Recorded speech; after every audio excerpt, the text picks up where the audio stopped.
Tlanro bung som ni le pasari na ni zana khanin bung top dana khachu homa khanan vakala nikia le rindiki original mo le nikia now kha homa changkanan ho dona an ho turbora khan kan topani kha hom lan thei chung chu dikte chona thlirenga angai ominaril rupo na tharwewin karing pihmingi thalak min pek ruk chu le chuakin lal riat pui thalak chu kan nei thei ta thawe film khur thila arukin min pe ni khati pa chuan ke ena ma se tunge ka mu hi hi mo ka mi so zon lai lal riat pui chu ani theilo ani lawang ka kar khalai break tur wang chuan kanaw te pani chun tre hluta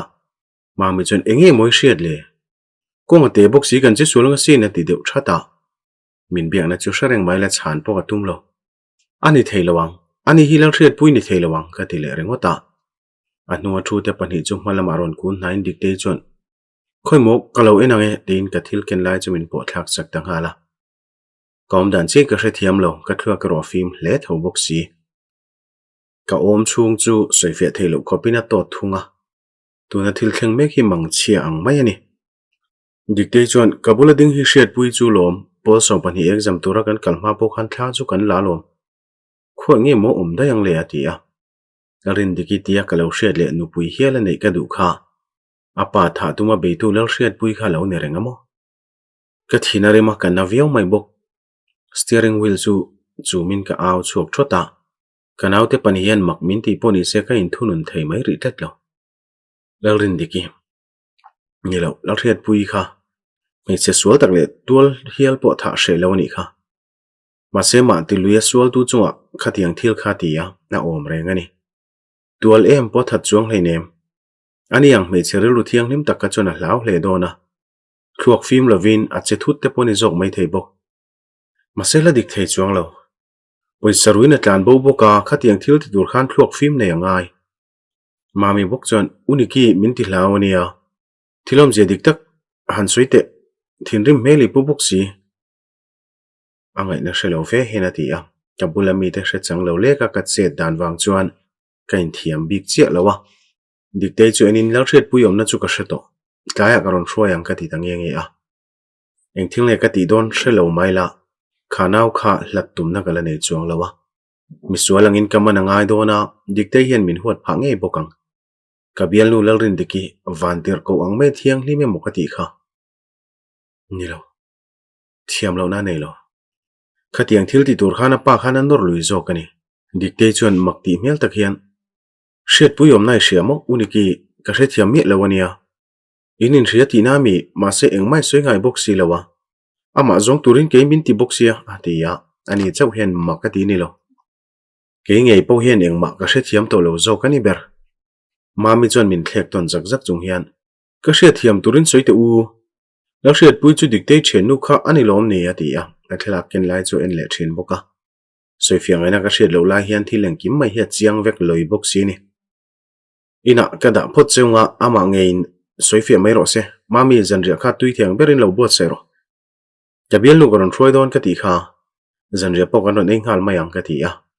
ka thin rim nan na salutu khian rin diki huwa na tureng ma min la siam sak lo cheu hi thil mak zinga amak berani hialang kanaw la chon oi eng mai soi chiang thin box si lo dikte poi ti hoi hailu tu ka lom soifia ve phot ro lungoi zat lo hian mami chona ti le a wa se thil danga chang ta lo chuan ka hria engkim fiana chuin hmudona lo ka soeng chon lo ti ro ka ti a in lampan tur chuan ka khal chok zui le ta ngala min betori lo se ti chu ka du berani thala ka hmu rol khan mak ka tin ka thina so phul khania maselal hriat pui chunga thin rim kani hau si lo dot phe chu min thril nge ya ma se police kani na ang point kha kha chu ti turani zel tho box sia atira tangin ka chui le ta rin hel ro lawin engkim mai chu diklu tuk ma ma zo kani mami te in kan thlen chuan thingpui kan in le zeta ka thil ti tu la chu ka hre ru ve deuh tlat mai le ngala kanaw la chuan min bete se ka chang mu ma lem po ka hrelo dikte ve thung chuan min me le zau thin ti lo chu eng vak ma soi lawa ni chena zo na po kha chan tu na ka nei chuang lo keni pathum ma hian thu dik chu tar choina om mai don ani rin diki nilo hriat pui kha bia masale phut turang khan ka in soya engang mi poloni se ka soi to ang chuan ka ti thawangai ka phone chu le kangina number chu ka met chuaka hello haron ti chuan rindik I auto em ka lo ti vata o hodai to e puni ki ati lai mek chu pot chatin min pu to su minuto don ya loin pero kalau shroeng che tin kan in biak na chu ka da achunga thinrim ka duwa ma se ma hi ka hobok silawani ni danga ka huat lei theilo thlengin ka soi se luya ama ka laina nairo azwal ve zel thunga kaum dani ka hrethiam to bik lo lang hret pui hi ka lo hmangai reng to zokem ni ma se chu chung tin nge thlen thei ka bial nu ni tir tumin tran kala hmangai na ka lo be sei thin kha chu hetiang tak hian a piang ol sam theilo chokalama kanaw te pani om chu po phein chome leina tur poisa ka danga indu du lo lei mai ro mami dai lo tak le ka pek bele meng che I poisa lo hmang mai don ya ti pa chuan do kana cheng sang ni ka da kanaw ve thung chuan angai lo chu tian ang mewin nula ron roi tum te chuan chome chu keiman ka lo tumang dikte mo kan nei nai don ni mel ta le mai ati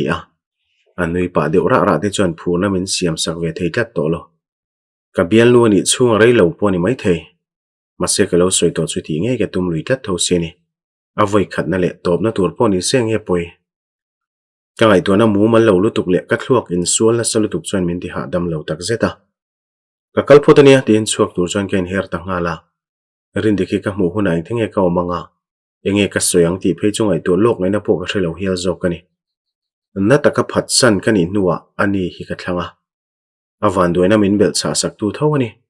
mi pa ma ni la manin khoina wangin ka tha azoi zo chu ni bere phur lo zetin al hriat pui ten lampan tur chuan kan khal chuak tange nge khopui chep lutuk le motor tam lutuk te la chu ka hnia zual em mai boka ngai to na chuan thil tam takalut zut zuta a thabera ro hriat thiam har sa takani thung hun rei tak kalo zon to la hriat pui ka tunge ni ka hria ma se chu chuan lungai na sa tak min siam sak vele boksi ani na dik tak lo hre chuak lo zok ila thatu ti te thleng chuan ka ngai to kai zela mi pa intive si helo vanep thei vemle la hriat pui ka mu huna lem chana ngai do na angai thadlo na turin eng thilma ka ti turani lawang an kom cha kong pui chuan motor dain ka phone masale zeta an ina chuk kher ngai lo chho mai se tha zokin ka hria phone a chan rol chuan I man to chuan kong pui ka ngak chea ka ti deuh ngota o ka man to I lo chuk do ni mo ka tia ron ti chuan ka tho deuh huaya ke hi ka in thunun wat lo chuan eng kima buai thei tlat zial te chu phorin ka zuleria mel pa ngai puturin min pui thei do nem ti phei chu hriat po vani su lang hriat pui lo chho ka mu chuan ka ha dam huai ni mai hian ka hria a hlim mel la chu ni dang ang boka mu no mani milong hak rei to ematia eng tia chang ta lo chuan a bana potin ka ku taringota khoi hmuno nge kan ni ka ngai to lowa min hmutu lo om poni se poiti na ka nei bok lo hu uni ki min munge khuala eng vek boksi ka o manam chung chuan atia tual tha tum le ru poni se he mei sei ka hmangai miawani ka ngai to lutuk sia ani kalila ti pa chuan ka thla vele mai boka eng mangai to ka du to lova ani veng him tur hen thei top ka chua don ani mai khang thila ti chan kha ka hria manin ven na tur ati ni nalami tluang em khoilamang in chua tin ka zota biak luam chu du ve veo mai la soi tur wang em mai boxia hriat pui po chuan voin chu mun nia kan chuaka moi te nen khan kan nia ati thave maya tuna takhi chuan nun bul train na pa ngai taka thok to chu tiang chuan om reng ro se tu mai nan ti buai to lawanga a hlim chuan ke po ka hlim zel bokang hriat pui jok chuan inaw te chuan min hudu tak takang mo ka zui vengo chi sia min lo hau hrep chuan ka zak don te mai nio ati siama chu tiang chu thleng don lo ti hre mai la a thil ma chon tur hiang tin ya don chon don ka hre thiam bi khau lo hau te lo mai ni ta na thalo tur thileng ma ka ti don lo ka ti kha ka ti chuan min thlek deuh ha chung hian an nui deuh varvara a kor lum hak lai po mar sat pa hian kalome min ngai sakla ta wang hen kalom lutuk ma se tunge ka ni hria thuna chuan eng ki madang lam to don nia atia a thu soyom zia chu hre thiam to mai la engwanga soi chu nge ni ka hrelo chulam chungai to du su kabula hian ni hima I hlim bokang tin ka chang ve tangota ka thu soi hian om zia shana nei ve ti ro ke ma chawin ka hre thung mami te in kan thlen chuan ru atale nau pang te pon lo thleng ve chi a ka tu te chuan kanula hruai chuan en du viau mai kamak pain min hmu ro chuan in lo thleng mo voinin kalna te chu in tluang em alo ti vata kan thil boi pui tura khan ani hi atel ve ngai dona alo ngai ven deuh po chu thil makani lem lo sama lo tling thobok ti chawin ka changa in hmel riat tirna lam chu in chung lama ne ro se mami lo chuak ve che chu fa te chuan an bor nga chuk chu ka kabula nula ding ro chu en uluk viau mai thong ruata bok chuan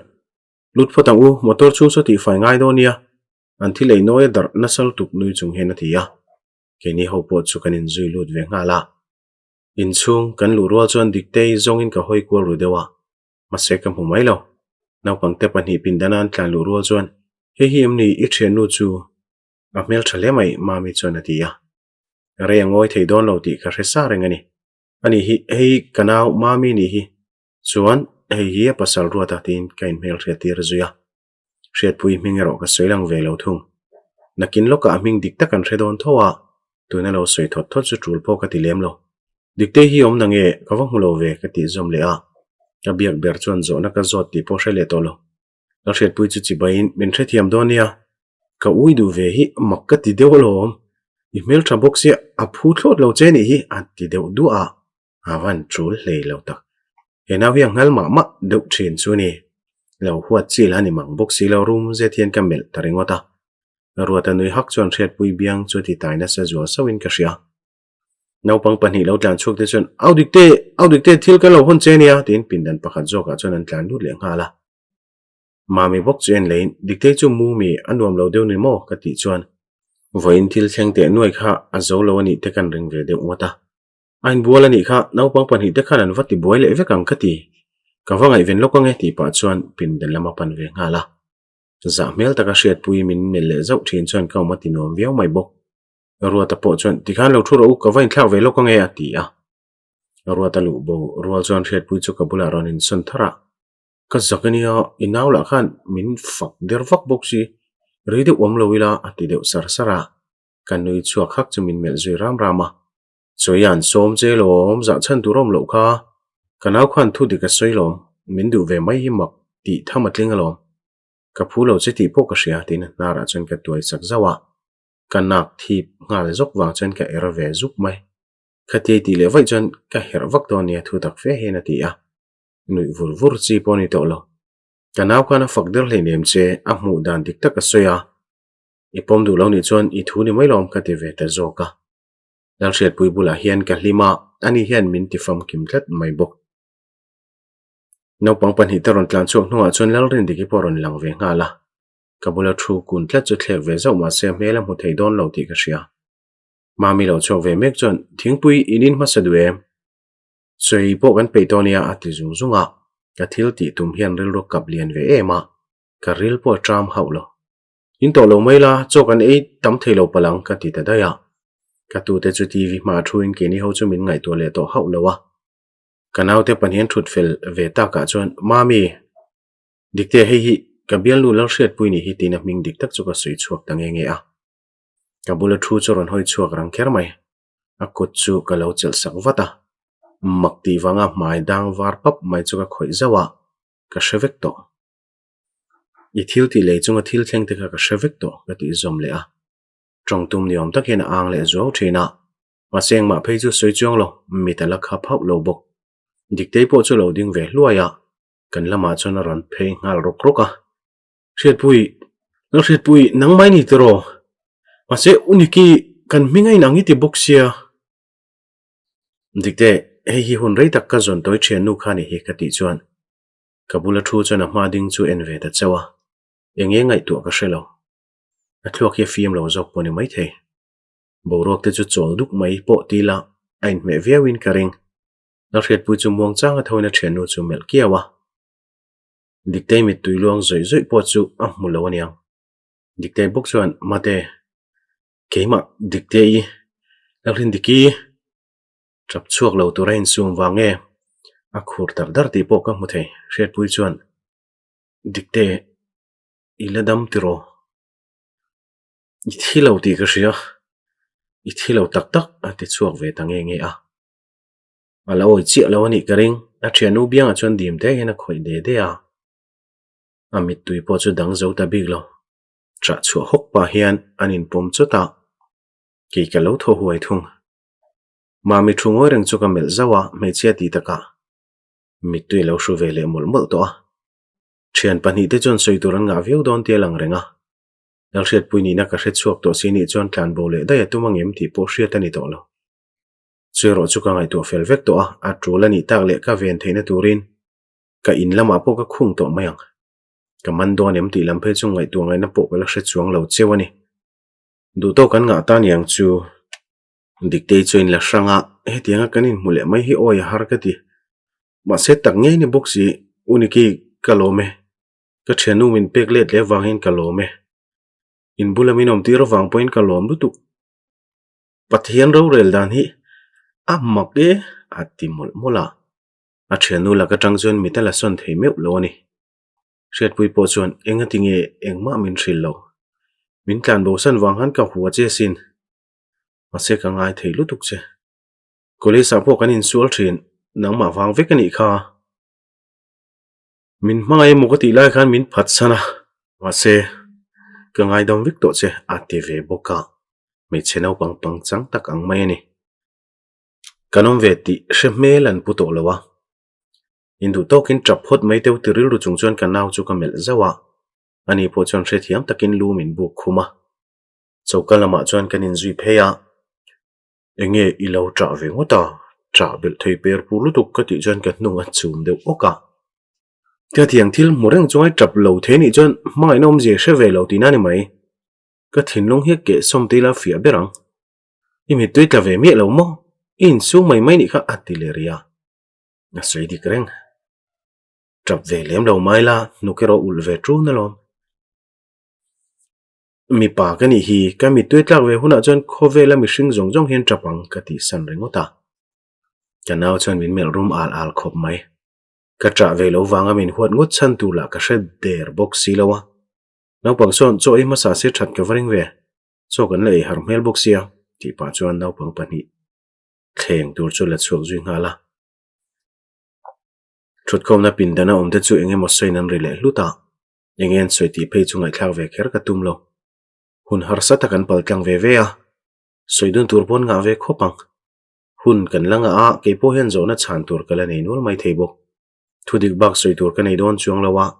kabial nu son min tlan bo san mai lo nan ka fim khurero anga nge yang chauka aru ata lo lut ve po chu ron hoi hai khop mai enge thilom zia ibial nu ron hroe mokatia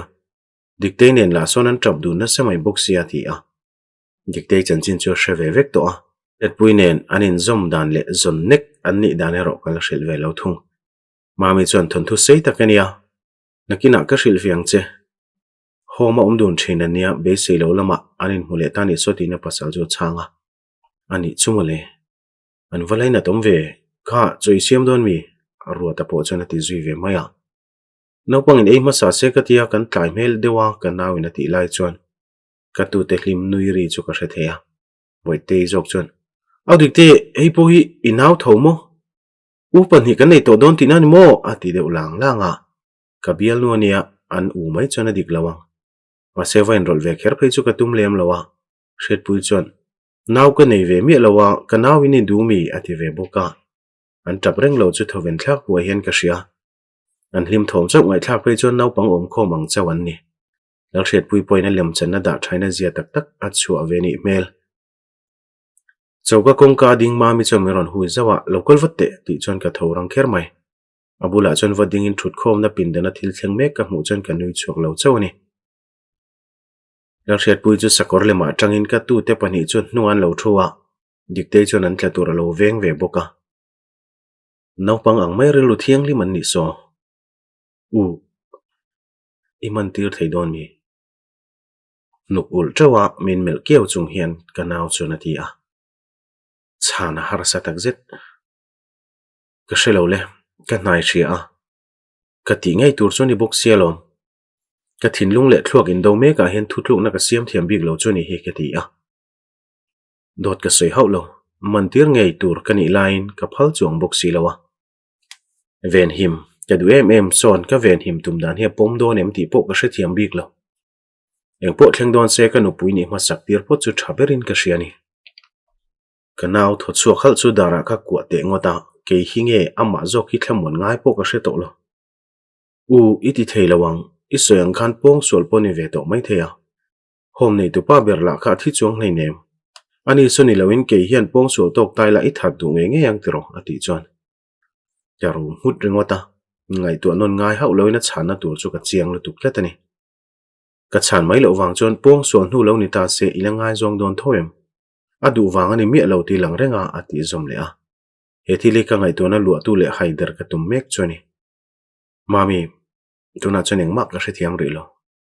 so now so tunge ni ka hriat ma khan ka hmangaya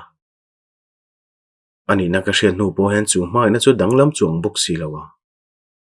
eng hinge dik eng hinge thaber ka hrethiam to lo karil dik tak ka soya ka naw hian ban san turin min nordonem ka hrelawa chero kain nga na ni chuang hau lo thung ke ni ho hian ti tur ma bak phurom lo tak kan la neya chu chon ril ro kap ne viau mai mami chon min nam son pa hian lo lang ve ri su an hu che chon hreu man ti yang ati ya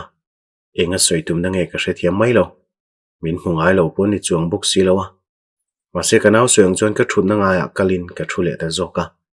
ruata chon soi kan la peilo chon motor ka vatify lo lo tiang tina chhuak zui da ya le naupang pani te kha cho e hun to e hret pui ril tram to em oki zangwa hian mami chon ati lang langa in lan veri lo turamin ti chan chu ka hrethiam ve ta chawani ke hian kan ni na ka lo theng hi le dai to zo ka ni mel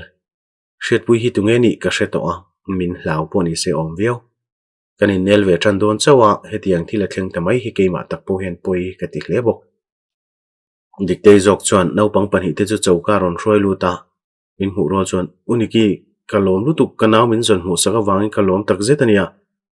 ati le mol mola ka zon chu ka hmuta chenga ke hi kalom ve rengem ani na dik tak hi hre chuak loila a that jok te pok reng hial zo kani eng danga chang lo chuan ka buk khum rengota eng kim mai hian nok kual vel vek toni ber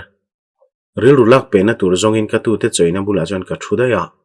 tungai bar lian jok ken doni o ka ti chuan an phur ngal viawa dikte mel mu po chu nuam ka ti to der lo thu dik le lal hriat pui thil lo ti kha soi chu nge ngai don sia an hlim na lak bo sak tu tur ang maya ka in ngai chu hreom ka ti hle ni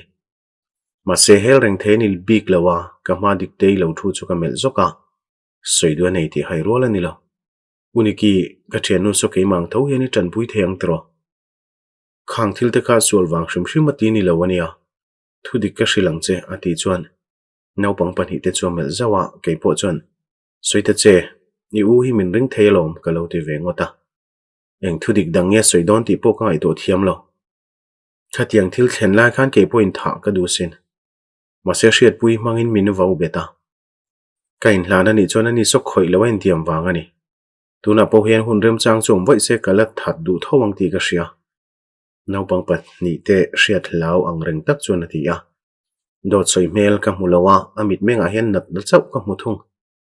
thil tam tak ka ngai tu a rorel tu chu ni la kha mi hring kha dam tla ka ni lo ka ti nge yang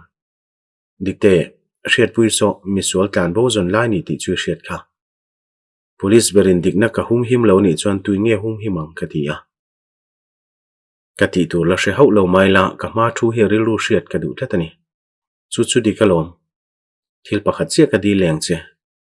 ama so ka tlan bo pui theinan hun min pero I hmu to ngai lawanga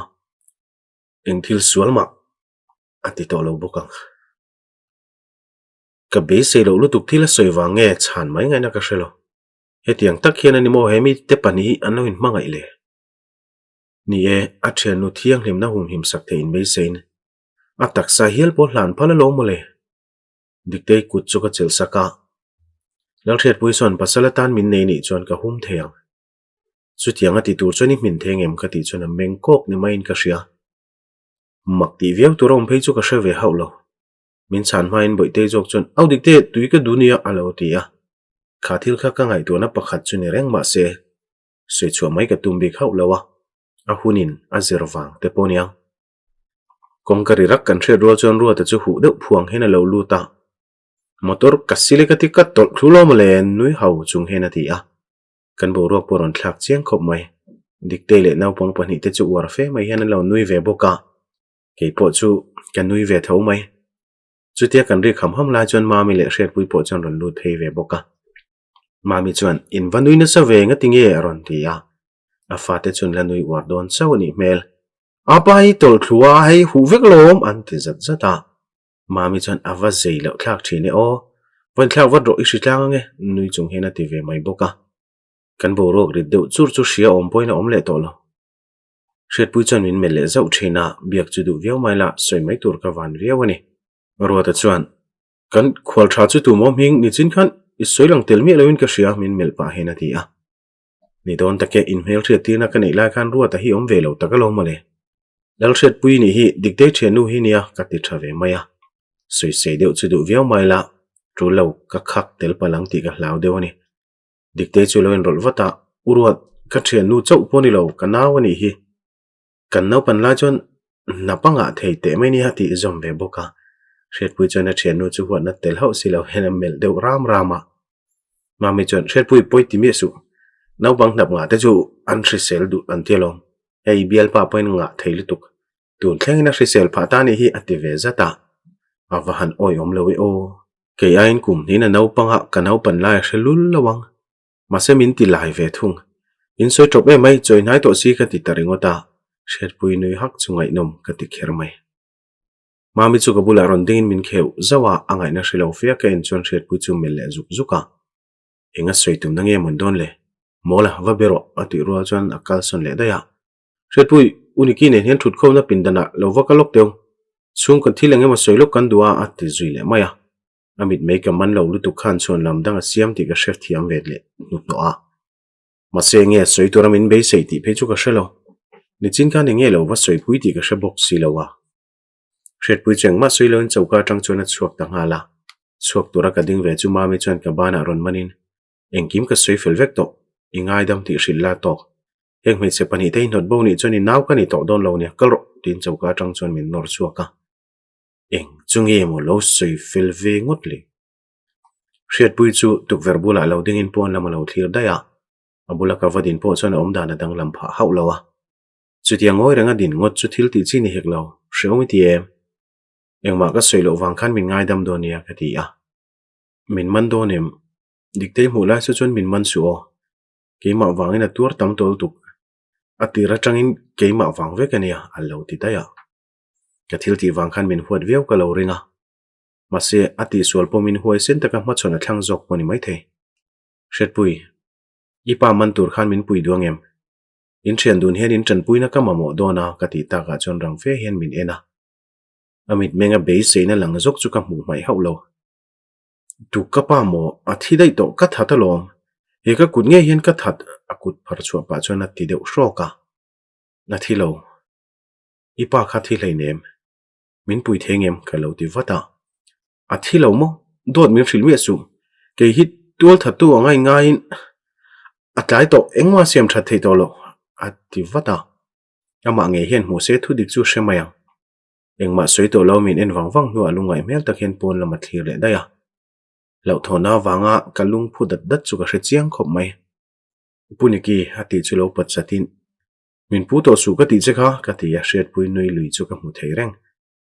uniki keima wang ni lawin dikte wang zokin ka puyang che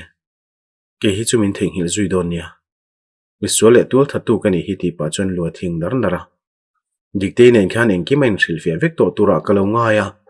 a tha tumber kha thilo ti la hremi lo tak tak ani shet pui